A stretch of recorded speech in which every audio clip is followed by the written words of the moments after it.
These boxes contain notch filters for 700 Hz.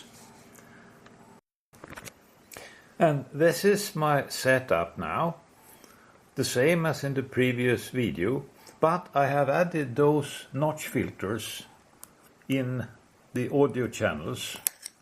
So one box is I and Q for one channel and the other box is Y and Q for the other channel. And the boxes also contain an amplifier with 20 decibels gain. I'm looking for the wide range sideband noise, well, medium range, up to maybe 30 kilohertz or so. And this is the close range part of the spectrum I'm collecting now. The sampling rate is 96 kilohertz, both in the main spectrum here and in the baseband here. So the filter from which I extract the carrier is not very narrow anymore. It's about 150 Hertz or so.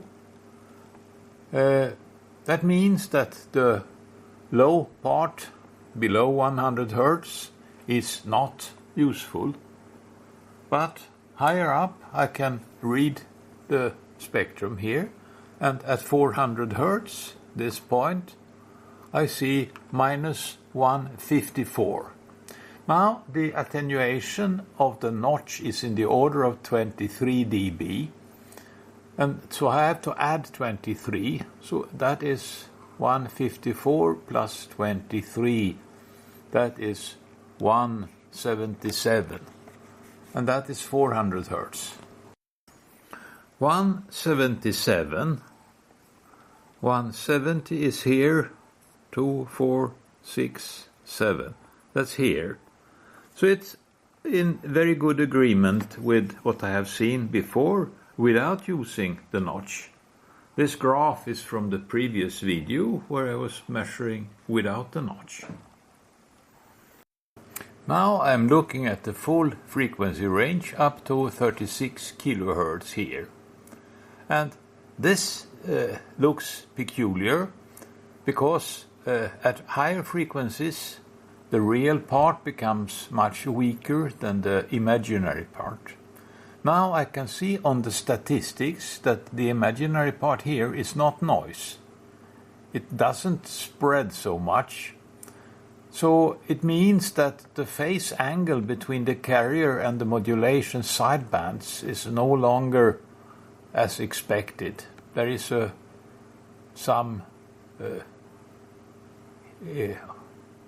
there is a problem with the frequency response through the receiver.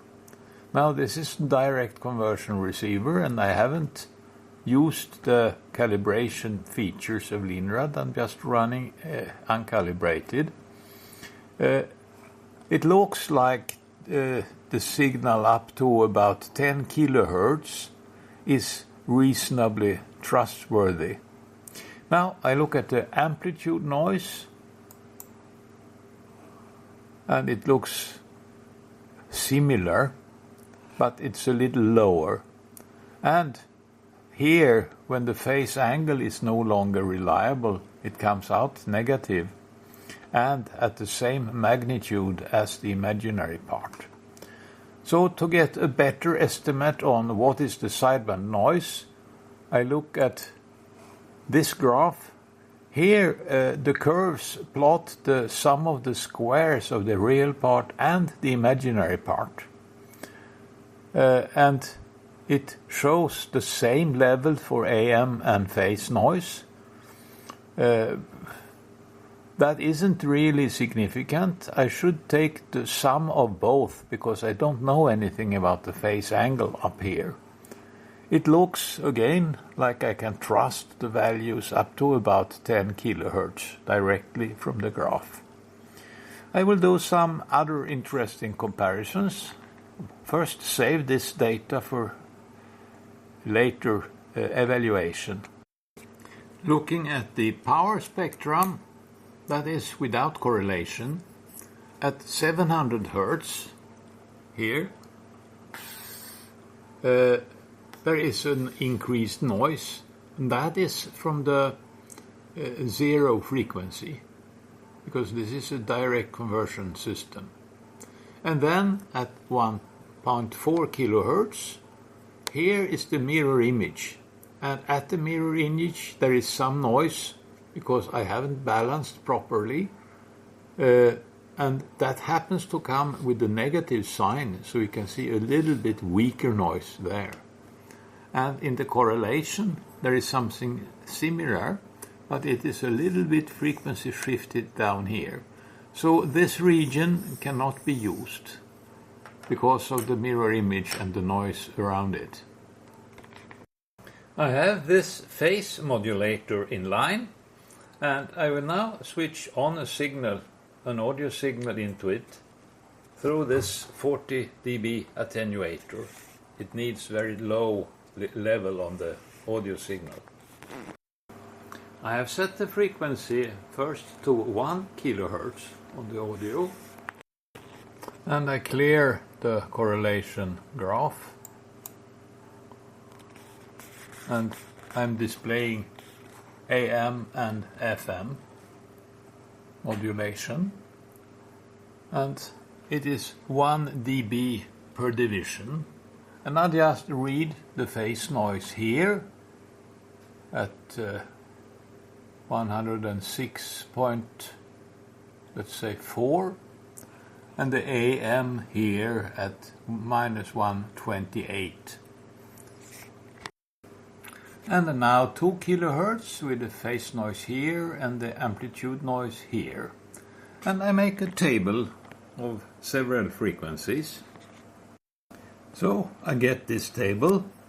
Note that I changed the transform size by a factor of 2 each time I doubled the frequency.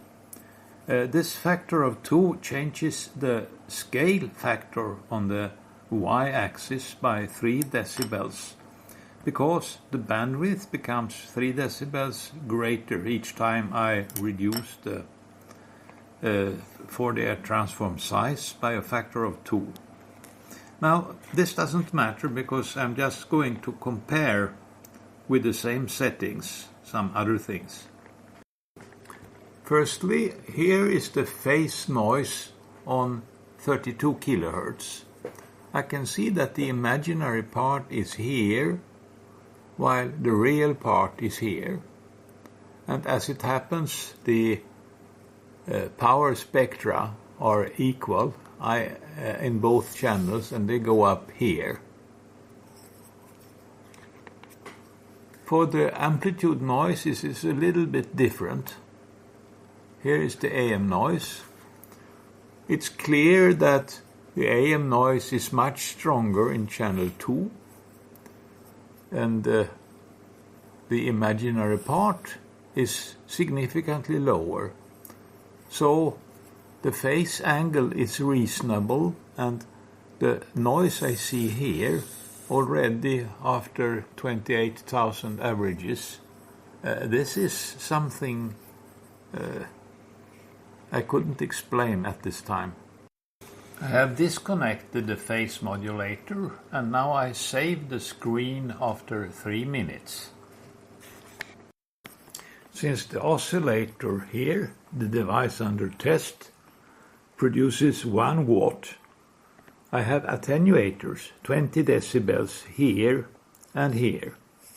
Now I have changed those from 20 decibels to 14 dB, roughly, and inserted a 6 decibel attenuator after those notch filters here, to have the same signal level in the system. Obviously, the mixers now are more non-linear.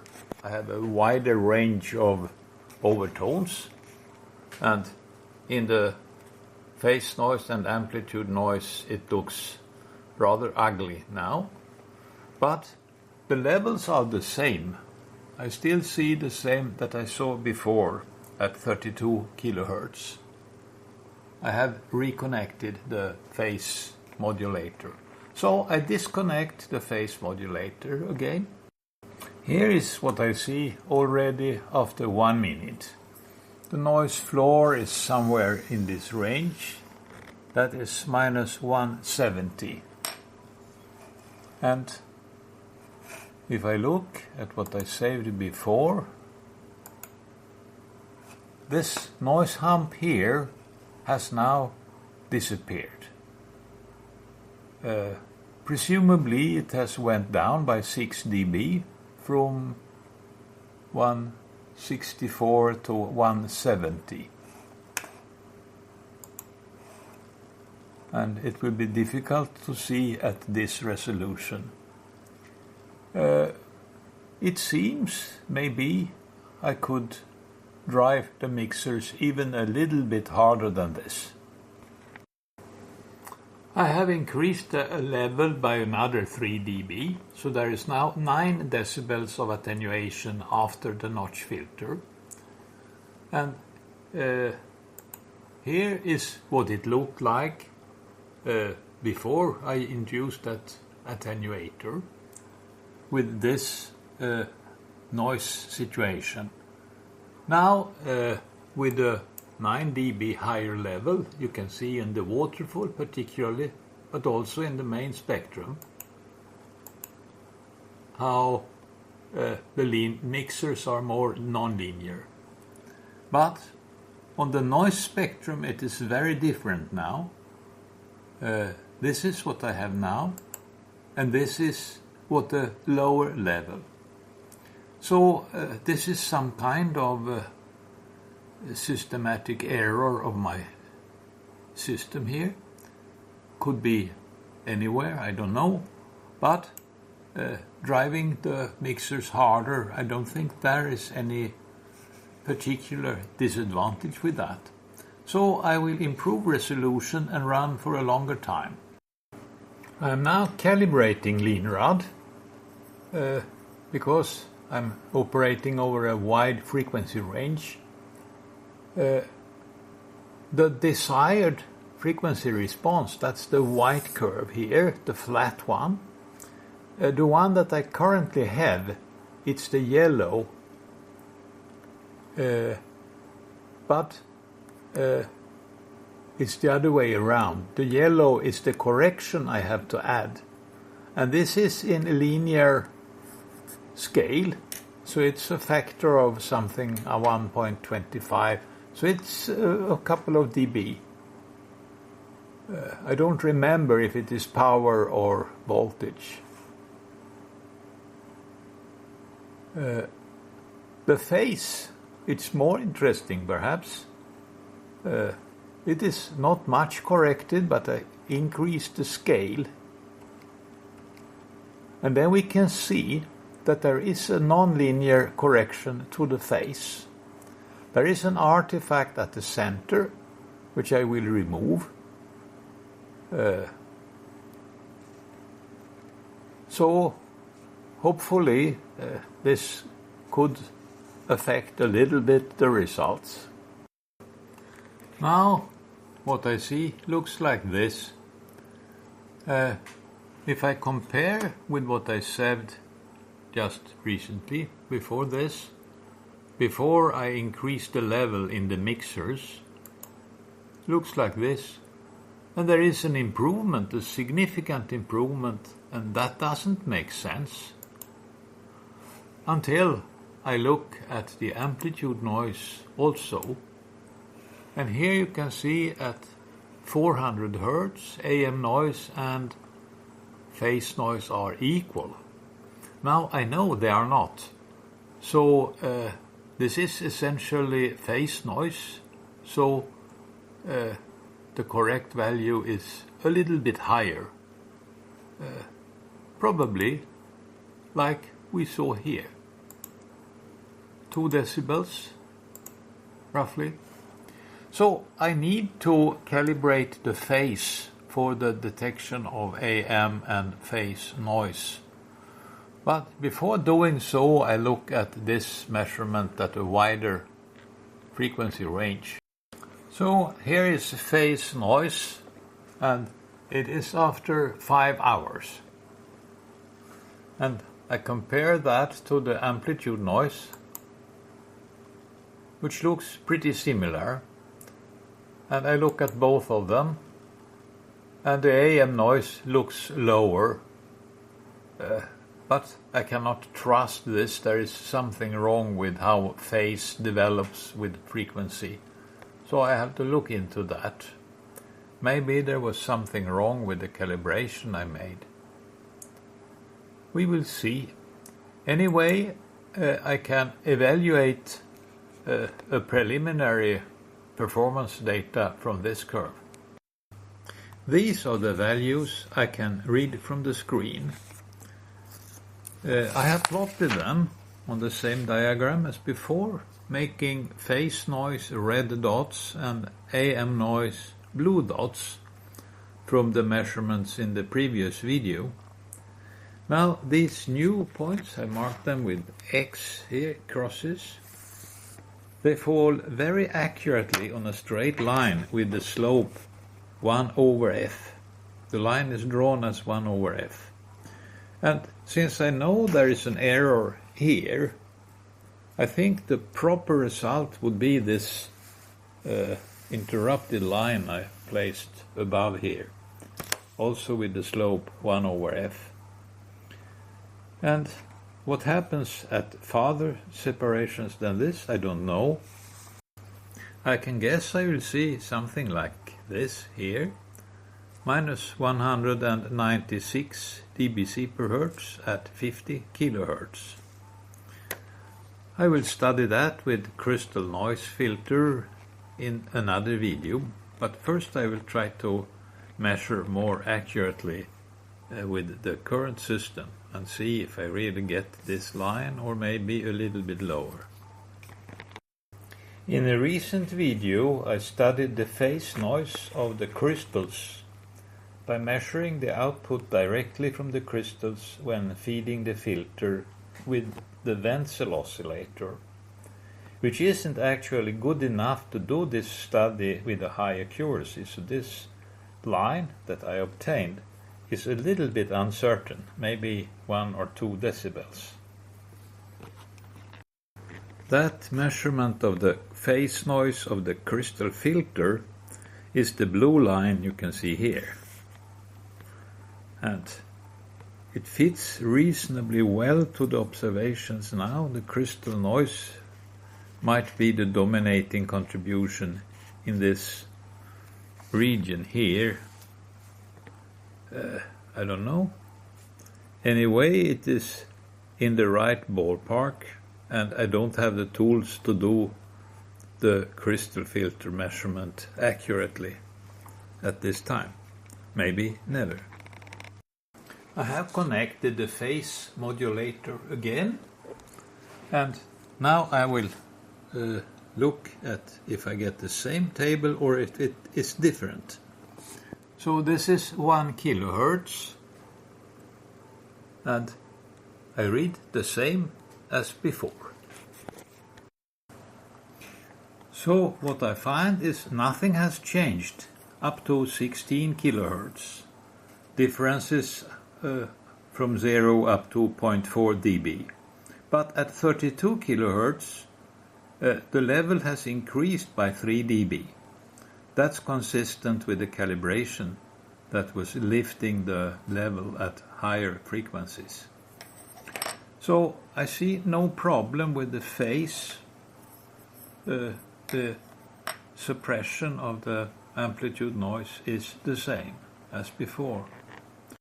I have set this audio generator to 34.8 kilohertz, and I'm looking at the AM modulation, seemingly AM modulation, because it isn't. This isn't a phase modulator, and as you can see, maybe this camera isn't so good because I cannot adjust the light properly. The red peak is much higher than the blue one. So the phase shift through the notch filter differs a little between the channels. I can tune the frequency in order to make both of a similar level. But that means a very small frequency adjustment.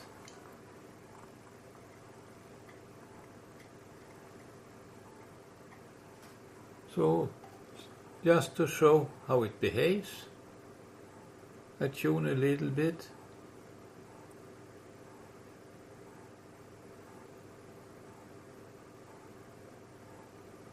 And now both have increased. So I go the other way.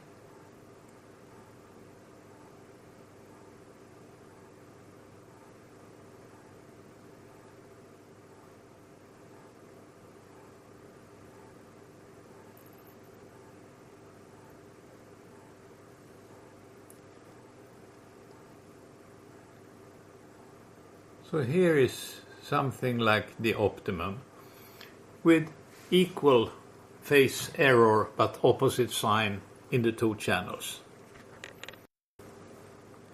Now, as you can see here on the phase noise, the imaginary part is here, 2, 4, 6, 8, 10, 12 dB below the real part for the phase modulation. So the phase angle is not correct.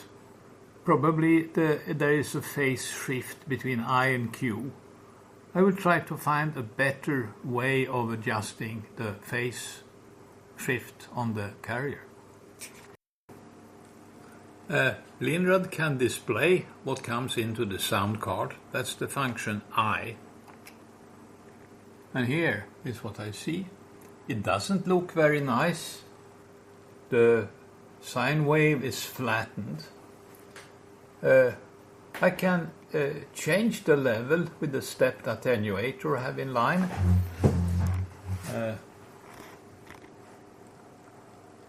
1 dB, 2 dB, 3 dB, 4 dB. And now it is more close to a sine wave, but not really quite sine wave. But I don't think this actually affects the measurement of the noise floor. So I leave it at the high signal level because I want to see, and then later I can turn down the level and have much longer waiting times. Now that I know that the carrier is compressed to some extent and differently in the different mixers, I understand why the image rejection looks not good at all. So here is the carrier and here is the mirror, and it's suppressed by about 20 dB only, and I will tweak the filters to see if I can make a phase shift between I and Q that makes this signal weaker. Here is what I see with the retuned notch filter. The imaginary part is down here. It's low enough. This is phase noise, and here is amplitude noise, and it looks much stronger with the imaginary part far below. And both of them look like this. I'm not so sure this really shows that the phase noise is much lower than the amplitude noise. What it does show is that there is a phase relation between the sidebands with respect to the carrier. So there is either AM or FM modulation that dominates, but which one it is really is, I have to do other investigations to find out. I will save this and evaluate them, and also save some information about calibration. The audio generator with its FM modulation has been running all the time. It is at 1.82 kHz, it's this peak, and it reaches -99 on this scale.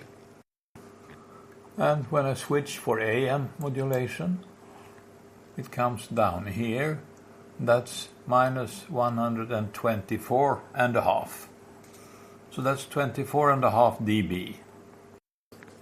Here it is again, with a compressed scale, 5 dB per division, I see the imaginary part here.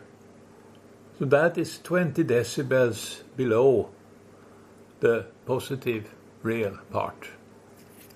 And that is for phase modulation. And AM modulation, the imaginary part is here, the red, while the magenta here is the signal itself.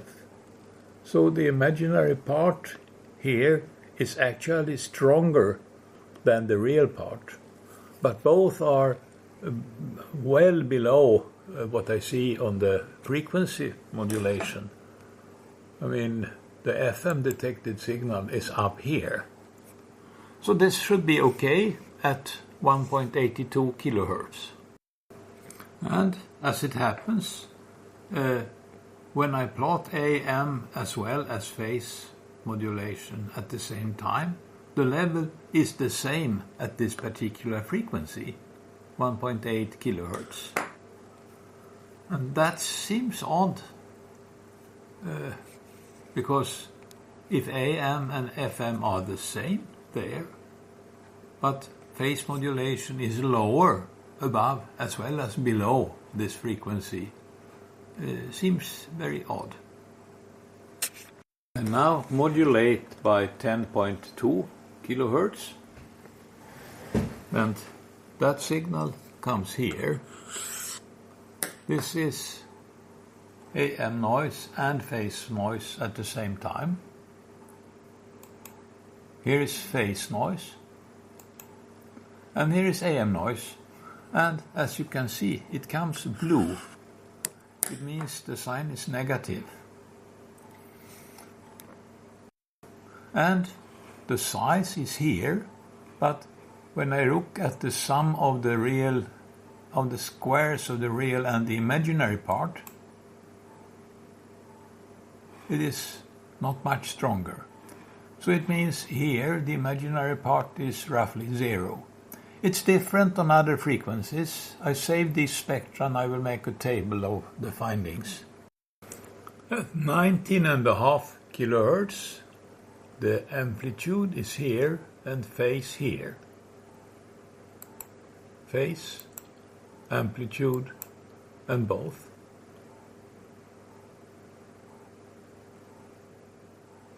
So phase, imaginary part down here. Amplitude here, but you can see the imaginary part is varying rapidly. I don't know what this means. And here, amplitude down here and phase here.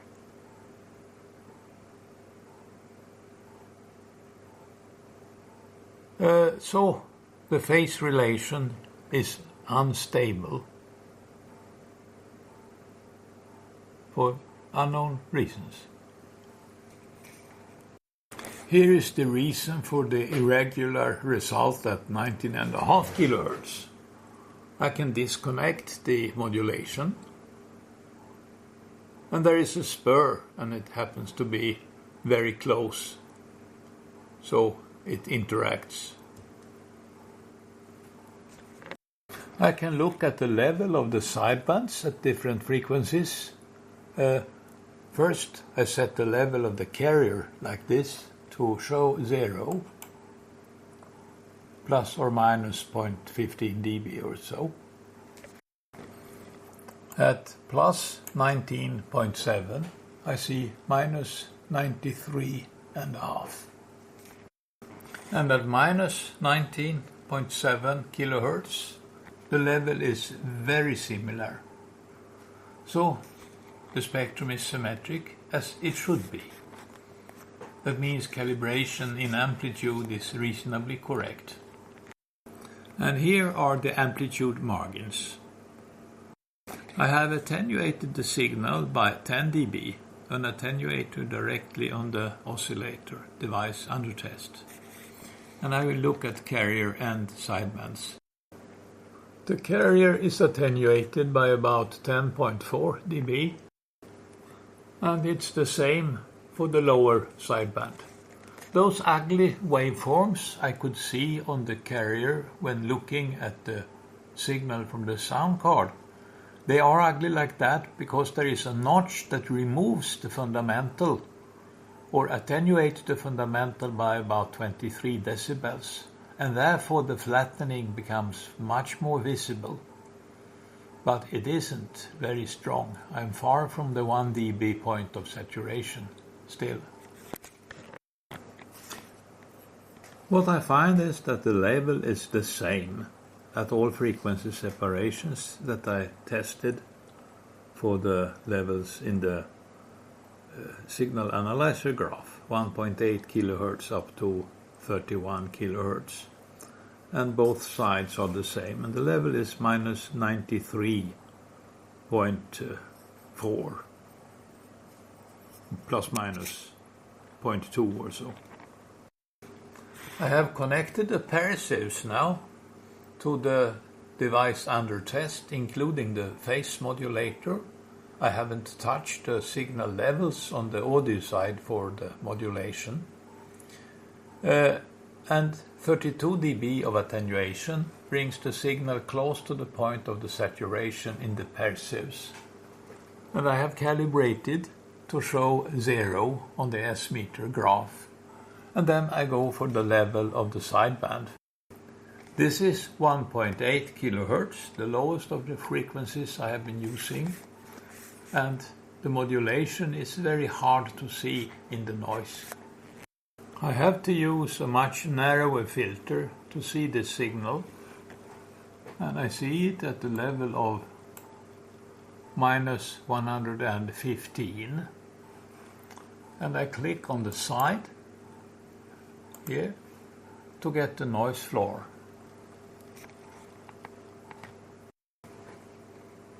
And the noise floor is well below, so this level I have seen here, minus 115.1, is pretty accurate. And this is 4.5 kHz, and the level is minus 114.9. So a couple of tenths of a dB up and down. The noise floor of the pair-sieves, the gain of the pair-sieves is not perfectly flat. There is some ripple on the filter. Not much, but there is some. So the difference between my dual receiver and the pair-sieves is 21.5 dB with the current tuning of the notch filters. And that is the correction I have to add to the signal analyzer graph results. Here is the amplitude noise I saved with the modulator in line. And look at the scale. And it's very similar. But the noise is much lower now, the AM noise. And this is after about 10 minutes only. And if I click and get AM plus phase noise, it looks like they will become similar. So the odd phenomenon I saw with AM noise stronger than phase noise at large frequency separations seems to have been noise from the modulator. So after 10 minutes I see no difference in phase noise and amplitude noise. And here is what I had for the phase noise before with the same scales. And this is probably going to a similar level. I have to wait. This is after 1.5 hours. And it looks like before, much more amplitude noise. I'm a little bit suspicious about this, so I clear the spectrum. Note the levels here. This is minus, what is it? Well, it's difficult to see. I compress this.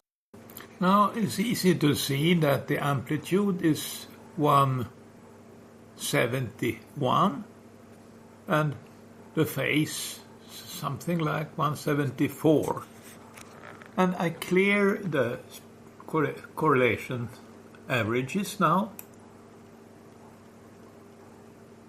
and wait for them to come a little bit down, because I'm afraid maybe there is some software problems that happen while I'm not here. Now the AM noise is much higher than before. This is after 1 minute only. Something is unstable. AM noise, that is resistors or connectors. So I will see if there is some problem of that sort. I have just rotated the BNC connector on the oscillator, and it's clear it had a big influence. So I will clean it and make sure that it makes a good contact. This is 1.5 hours. After compression, I see that the amplitude noise here, 168.5 or something. Previously I had 171.5. That is here 1, 2, 3 decibels worse now. So AM noise is unstable. The phase noise here, it hasn't converged properly yet. It is at 173.5. I had 174.5 in the previous graph. But now it's only 1.5 hours. I look at the AM noise, the phase noise only here, and the imaginary part is clearly lower. So I lost some performance also on the phase noise, but not as much as on the AM noise. So something is unstable somewhere. I don't know what it could be. Amplitude noise that is correlated between the two channels has to originate in the oscillator, the device under test, in connectors, cables, or possibly in the hybrid. Then there are two separate routes for the signal, and I see no way for high frequency separated correlated noise between the channels, because there is a little coupling between the local oscillators, this one and that one, but that will affect only close range, and it should affect only the phase noise. So I don't think there is something in here within the colored areas, but of course there could be coupling in the sound card, and I think I have seen coupling in the sound card at these wide ranges, but now with a much higher noise floor they have drowned in the noise. I have been using this 180 degree hybrid, but I have changed, and now I'm using instead this 90 degree hybrid to see if there is a difference. And indeed there is. Now this level here is minus 132 or and a half or something, and further the amplitude noise is weaker than the phase noise. This is only 1 hour, so statistics is not so good, but this is conclusive enough. So I know now that hybrid could be the problem, and therefore I have made this thing. It's an iron-free hybrid with coaxial cables, and I will finish it and see what influence this may have. Now I'm using this iron-free hybrid, and what I see now after 7.5 minutes, I use this instrument to see that I am at minus 173. And that's where I place the mouse. So already now I have a much better result than I had with long times before. And I will wait for some time now here. This is after 12 hours with the iron-free hybrid. At 30 kilohertz I see this. And that is minus 174. And remember, I have to add 21.5. Then I go for the amplitude noise. Oops. This is very different now. What I see is the amplitude noise going down here. And at this point it is equal in amplitude as the noise from the sound card, which is at this level. And it is below 134 and the sign is negative. If I look at amplitude noise and phase noise at the same time, it looks like this. So maybe this noise from the sound card contributes also to the phase noise. Remember this screen from early on in this video. Here I have AM noise at this level. That is minus 162 with respect to the carrier. And here is the associated amplitude noise that I saved also at the same time. And we see here that the real part and the imaginary part, they were equal. So the total noise here was 162 minus 3, that's minus 158, with respect to the carrier that was present at that time. Now the phase angle has turned about 90 degrees. The imaginary part is very weak and the real part is negative, and it is at minus 177 with respect to the presently carrier. And I see that the problem is present also in the phase noise, because the imaginary part is down here, but it goes up like this.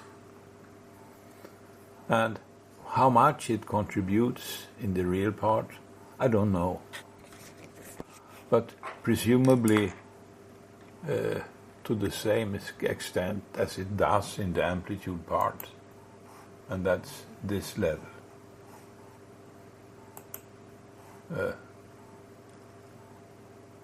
Something. The imaginary part is 3 dB below the total here for the amplitude noise. Well, there are complications that I see now that were invisible with the previous hybrid that has iron in it.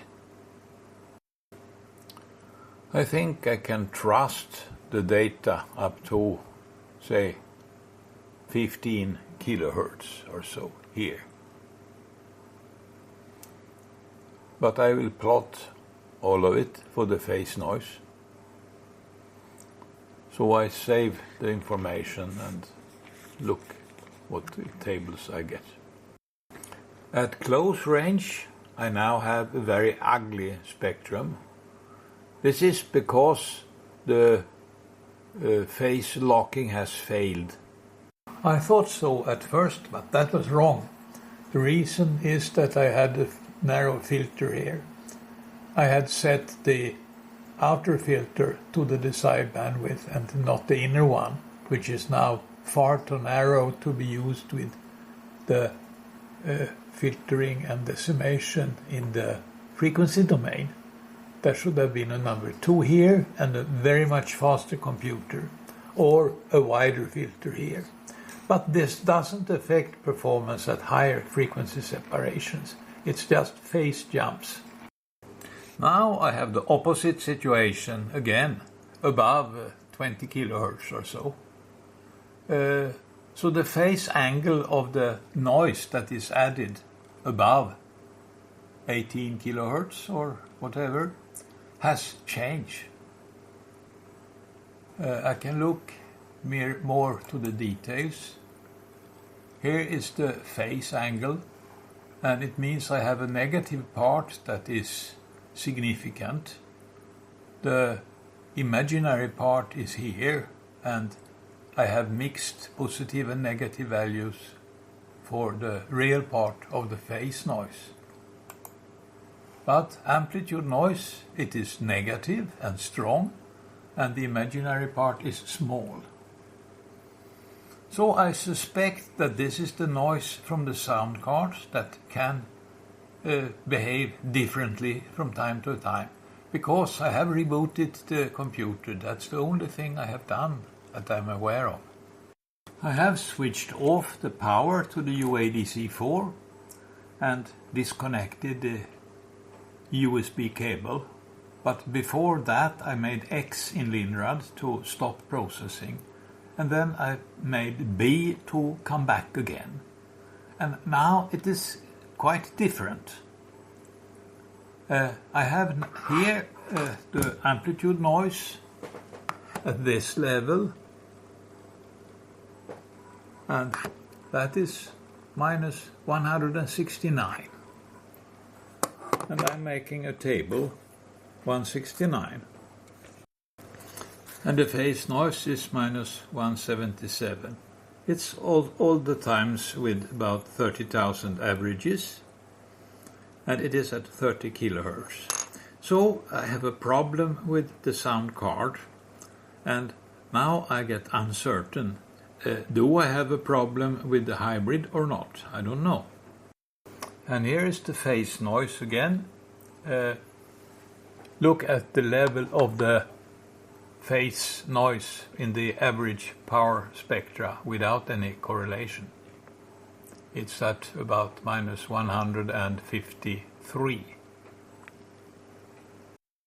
I'm leaving Windows 10 for Debian because I don't have drivers for Windows 10 for the Delta 44, which I'm going to use now. All parameters are the same. I have copied them from the Windows installation, but the average spectra is up here. I don't see it, so I have to move the scale and make it 145. And here I can see the noise with the Delta 44. It's about 5 dB worse. Means I have to wait 4 times longer for the correlation to take out that extra noise. And the interesting question is, will there be the same problem with correlated noise between the channels? It will be, I'd say, 6 decibels more likely, because I have to do 6 decibels more of correlation work. And 6 decibels of more correlation work, that's not 4 times longer, that is 16 times longer. It is very obvious that the Delta 44 suffers from correlated amplitude noise between the channels. At 30 kilohertz, I have a value about, let's say, here. And that is minus 158. And it was about 170 something on the UADC4. This does, however, show that the setup works okay and distinguishes properly between AM noise and phase noise. And I will wait to see what comes out from the phase noise here. This is the phase noise, and what I see here, the imaginary part is equal to the real part. So the yellow curve will go down. But it takes time because the average power here is now much higher. Well, 6 dB higher. Here is a Delta 44. It has two codecs, AK4524. The important thing here, I think, is the reference voltage. And the two chips have a common voltage for the reference. There is a routing right from pin 4 here to pin 4 here. So there is zero resistance. Then there is a capacitor at this point and another capacitor at that point. These electrolytics, they are too small. This card had noise problems, so I have modified my Delta 44 and put bigger capacitors here. That helped to make the noise lower. But I think still there is an impedance between the capacitor and the ground pin. So this voltage that I can observe as amplitude modulation may come from this reference voltage. And the same thing is with the voltage on the analog power supply inside the chip. They are also straight in parallel. And of course there could be a problem on the input. I have put just the resistive voltage divider on the input, while the original has these amplifiers, and they produce a significant amount of noise. And whether they could do something better for the correlated noise, I don't know, but they would lift. With this card, the noise floor is, I don't remember, but 4 or 5 dB higher. So it's not a good candidate to test. I have connected this unit instead. It's a DMX6 Fire from Teratech. And here is the phase noise. It's obviously a signal which has a phase relation between the two channels that varies. At this point, it's negative in the real part. Here, it's equal in the real part, and here it is equal, and here it is 0 in the real part because it's maximum in the imaginary part.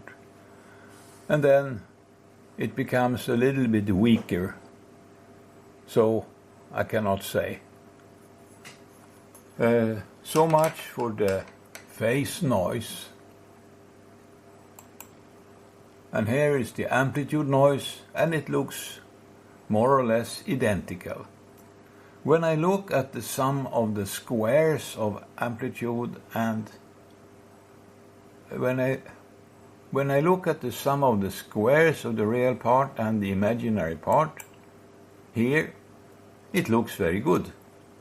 But what I see is noise from the sound card, not from my object under test. But anyway, this is a limit. At 10 kilohertz, I see minus 170, and the real value should be lower than this, I think. But adding these 21.5 dB, it means 192.5 at 10 kilohertz. And that happens to be here. very close to the value I measured in the beginning of this video.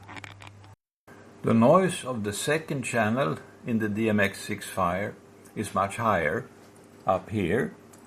It is connected to the phono input, which is more sensitive and in parallel, so the noise from there contributes.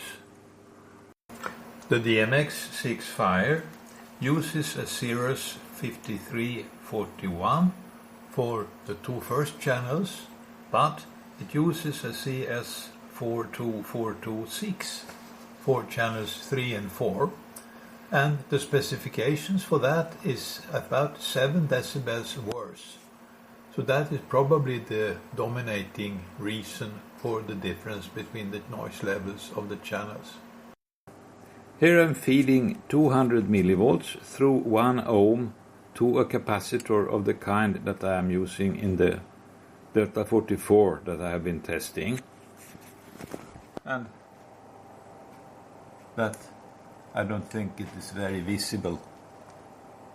The camera gets saturated, something like this. So I move the oscilloscope to see the voltage across the capacitor only. And it is significant. It is about 60 millivolts. So I will see if I can find some capacitor to put in parallel that makes this voltage much lower. These are the best capacitors I could find. They are the same nominally, but they are 25 volts, 470 microfarads.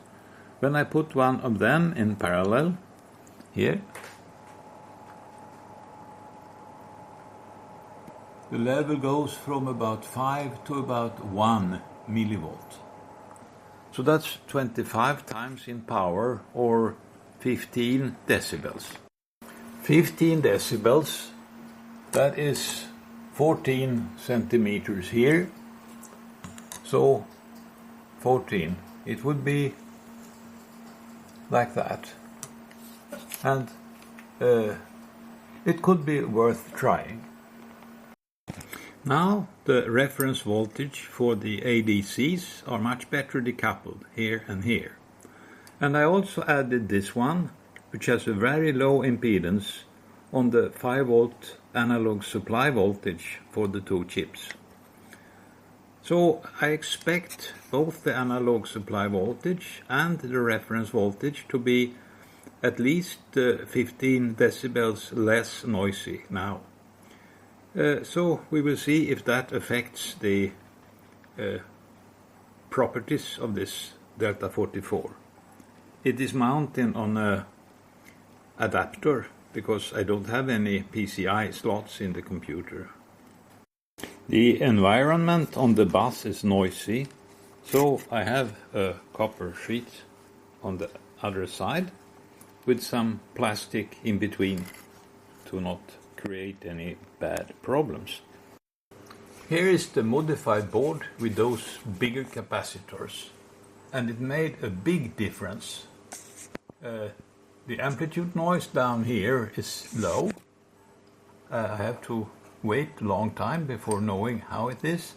This noise peak here is now at minus 152.5. Before it was here, and that is minus 150.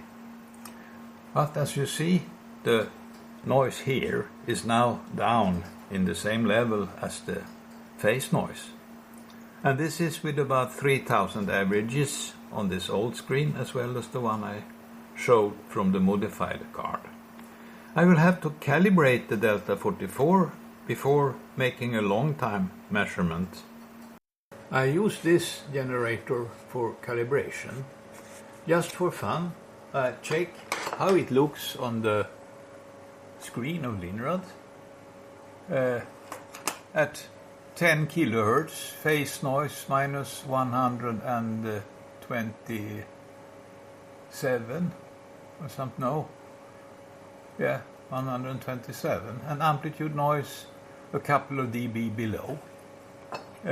This is the sum of the squares of real and imaginary parts, but looking at the real part only, phase noise, and you can see the average power spectra and the correlation spectra are on the same spot. The noise I see doesn't need any correlation to be visible, and amplitude noise is of course similar.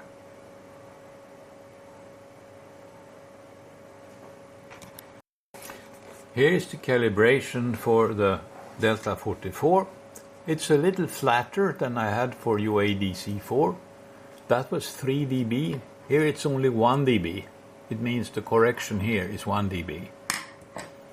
So I will refine this, remove this part at the center, which is due to the notch filter, mainly.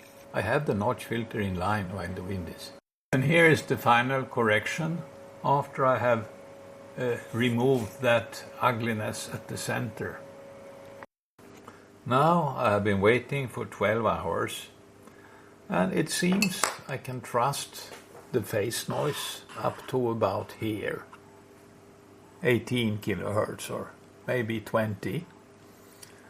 And I can see there is an interference on the board that is strong at 28 kilohertz. It's strong in the AM, but I have a contribution in the phase noise from that interference also.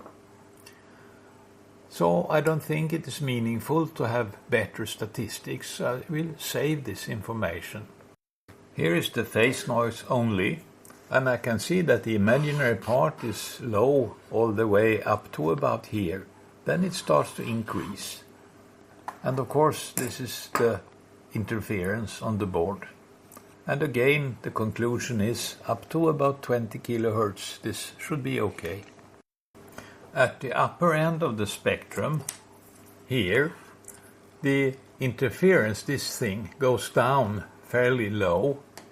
So when I look at the phase noise only, here, I can guess that it doesn't contribute in this range, around 35 kilohertz. But the imaginary part is pretty close to the real part, and of course it contributes that the noise level is a little bit higher up here, and the interesting noise from the oscillator is lower. So to get this a little bit less statistically uncertain, I should wait another 10 or 20 hours. 30 hours, 40,000 averages, and the scale on the x-axis 0.03. That means 40,000 square root gives 23 decibels, and the bandwidth change, I have increased the bandwidth for each pixel by a factor of 10.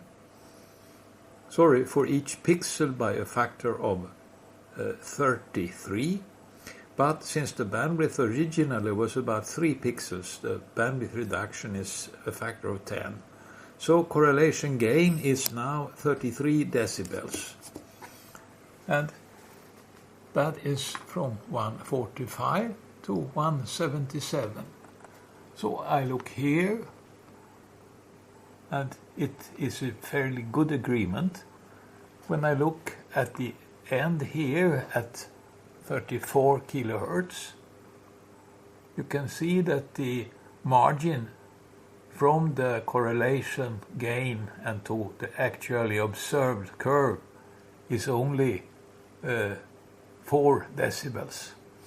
And that's not really good enough. I would need 3 more dB at least, and 3 more dB, that means 4 times longer, and I don't want that. Instead, I compress the x-axis by another factor of 3, and then I get this result. And I have a 3 dB better correlation gain now. That is 36 dB from 150 to 186. So I look here, and yes, that seems to be in agreement.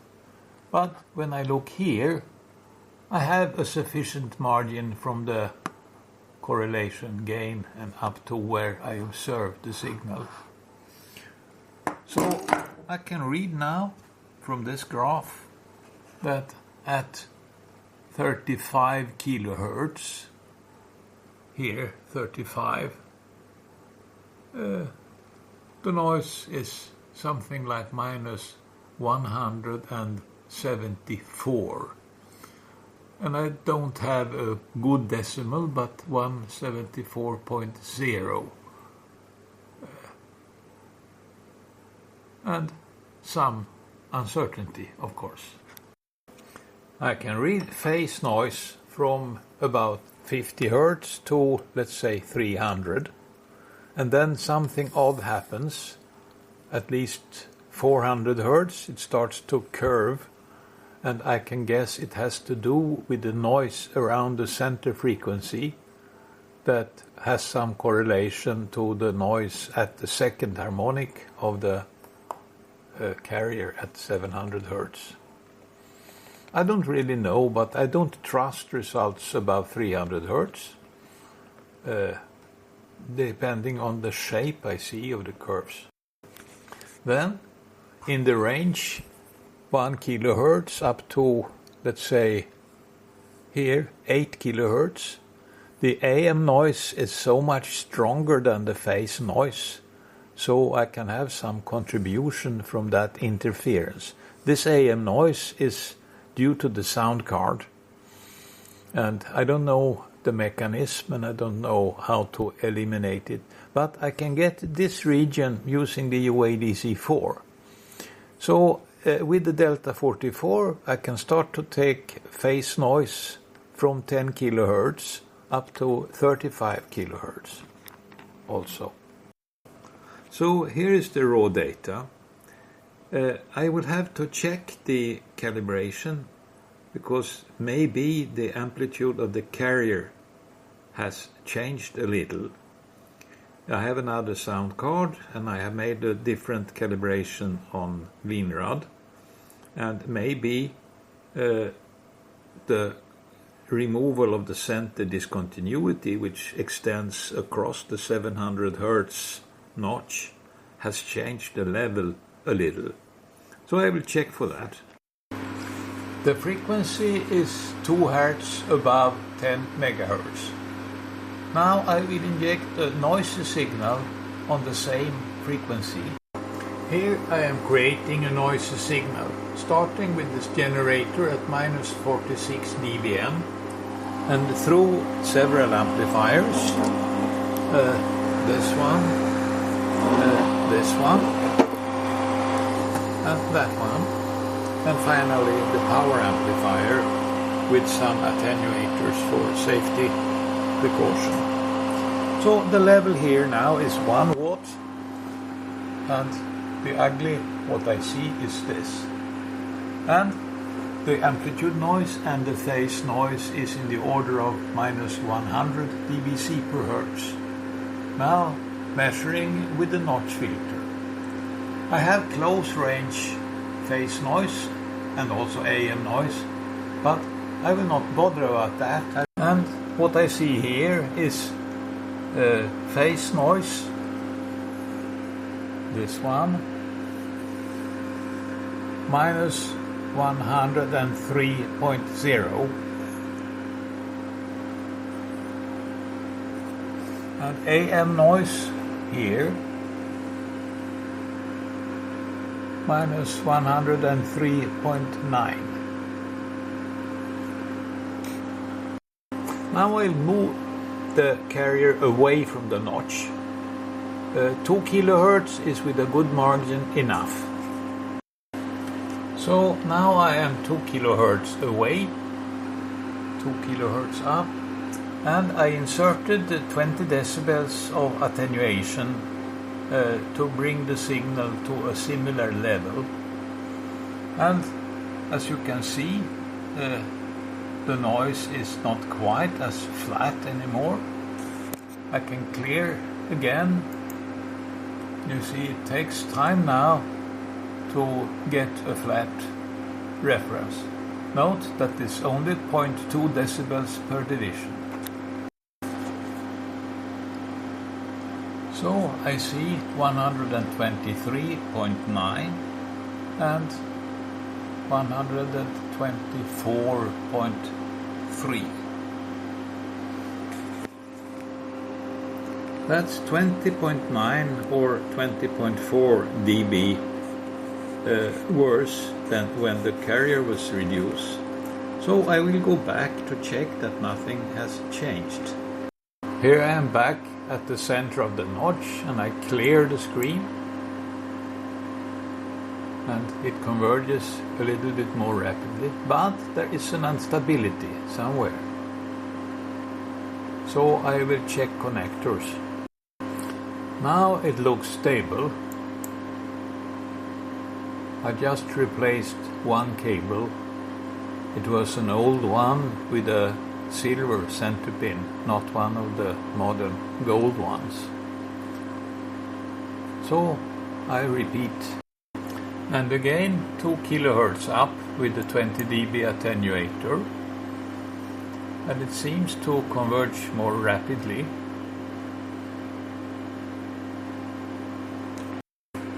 Now I am on the notch, but with the 20 dB attenuator in line, and I see here about 1 decibels more noise than I did without the attenuator. So probably that is the compression on the carrier. And the general conclusion of this is that I cannot trust this to better than within 1 or 2 decibels. So I correct with 20 decibels with an uncertainty of maybe plus minus 1.5 or something like that. And then I plot this on the diagram and see how it fits. I have marked the new data points with these X marks.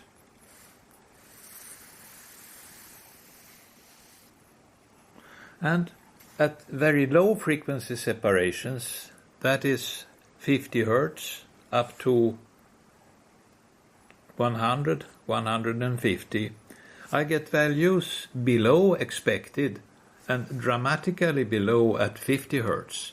This is because the filter I'm using to extract the carrier allows some of the modulation to go through, I guess.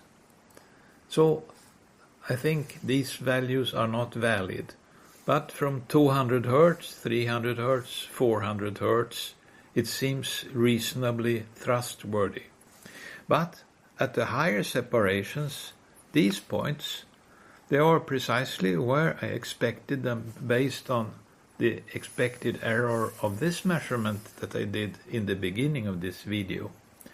So I think I am satisfied with this result now.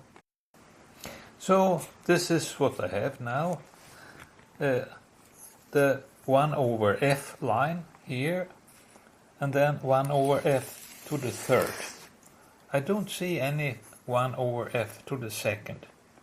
This means that I have b minus 1 minus 149 and b minus 3 minus 105.